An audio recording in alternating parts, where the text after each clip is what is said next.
Rekan-rekan media, terima kasih atas segala macam yang sudah dilaksanakan selama saya penugasan di sini. Banyak sekali yang sudah saya kenal. Jadi hari ini saya bersyukur Presiden memberikan amanah pada saya untuk menjalankan tugas sebagai Kepala Staf Angkatan Darat.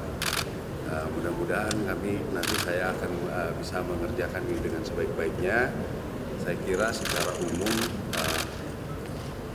kita di institusi Angkatan Darat khususnya kita sudah mempunyai program-program yang nanti kita akan terus evaluasi supaya lebih update sesuai dengan zaman dan sesuai dengan tantangan nanti ke depannya.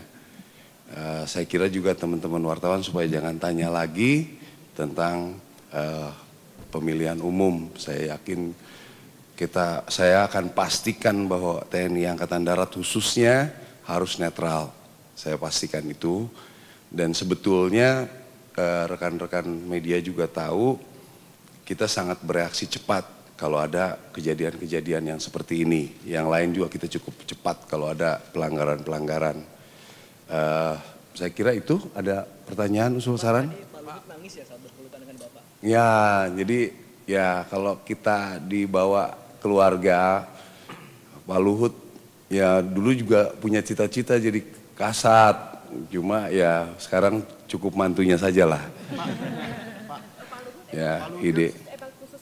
Kembali ke Jakarta setelah lama tidak. Ya, jadi saya kan dapat informasi kemarin sore, saya WA beliau, saya sudah ditunjuk akan persiapan hari ini. Ya, beliau antusias lagi untuk mau hadir gitu, ceritanya segitu. Setelah ini akan langsung kembali ke Singapura untuk mau. Mungkin kita acara di rumah malam, terus besok beliau kembali lagi. Ada pesan dari Pak Luhut? Ada pesan dari...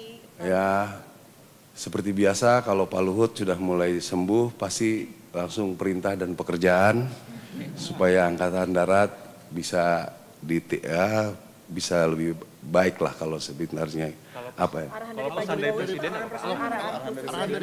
Ya sama sebetulnya Presiden juga menekankan tadi yang tadi saya sampaikan bahwa Angkatan Darat itu sebetulnya kan secara survei sudah baik, itu kalau bisa ditingkatkan ya lebih baik, dan juga mengenai netralitas itu yang beliau sangat tekankan. Saya pikir juga saya pribadi tidak akan menggamblingkan nama institusi Angkatan Darat yang sudah baik untuk hal seperti ini ya.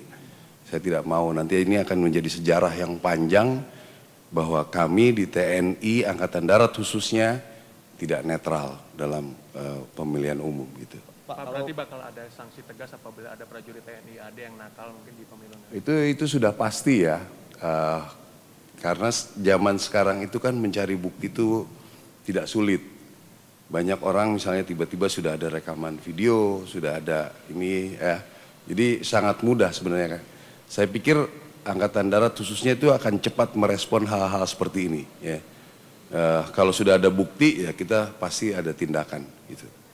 Pak, kalau untuk program kerja Kasat sendiri di internal TNI Angkatan Daratnya menyoal operasi mungkin atau apa dari Pak Direktur Jenderal ada ya, baru?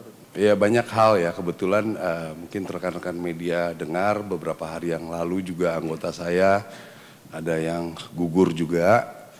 Jadi sebenarnya saya sedang banyak menegokan, kebetulan tadi juga sempat bicara-bicara dengan Bapak Presiden bahwa pekerjaan untuk khususnya di Papua itu bukan pekerjaan TNI Angkatan Darat saja atau TNI pada umumnya. Itu semua stakeholder harus bisa bekerja bersama di sana. Ya, jadi sebetulnya di dunia ini yang sudah membuat pembelajaran tentang lawan gerilya itu kita Indonesia termasuk hebat. Ya, tapi hal-hal tersebut mungkin sedikit terlupakan dengan perkembangan zaman dan lain sebagainya. Intinya dari perang gerilya adalah merebut hati rakyat. Jadi ini yang memang harus kita tingkatkan terus untuk yang khususnya di Papua. Internal kita di Angkatan Darat, saya pikir kualitas-kualitas personil itu mudah-mudahan ke depan kita punya banyak peluang untuk sekolah-sekolah di luar dan juga pelatihan-pelatihan kita akan evaluasi, kira-kira seperti itu. Kita lihat kepentingannya ya.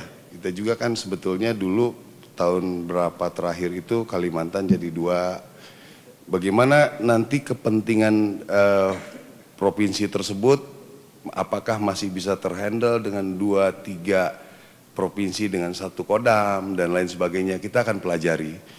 Karena membentuk seperti itu selain kos, juga dinamika kita perlu pelajari lagi, gitu. Perlu waktu lah, kira-kira, gitu. Masih progres, gitu. Pak, tadi pada saat pelantikan itu kan para senator juga pada datang ya Pak. Apa ini menandakan bahwa TNI AD ini solid berarti Pak ke depannya berarti Pak? Sangat lah ya. Jadi kalau soal soliditas di TNI Angkatan Darat, saya kan ya kebetulan saya 28 tahun di pasukan tempur, jadi rasa kebersamaan itu masih sangat terasa. Saya pikir kalau nanti ini kita tetap pelihara, kita tingkatkan, saya yakin kita tetap akan semakin solid lah. Gitu. Ada strategi soliditas dan sinergi bersama dengan Polri Pak nanti untuk penanganan pemilu supaya kondusif, supaya nanti distribusi logistik semua bagaimana sinerginya bersama? Ya, sebetulnya yang mengkoordinir untuk operasional ini Panglima TNI. Ya, kami pelaku setelah hasil koordinasi. Saya pikir tidak ada masalah karena kita punya tujuan yang sama. Tinggal itu aja. Jadi nanti kita kasih pengertian pada anggota-anggota dari kami supaya mereka bisa bekerja sama di lapangan, kita awasi, kita kontrol. Saya pikir kita akan kerjakan itu dengan baik. Ya, oke. Terima kasih semua.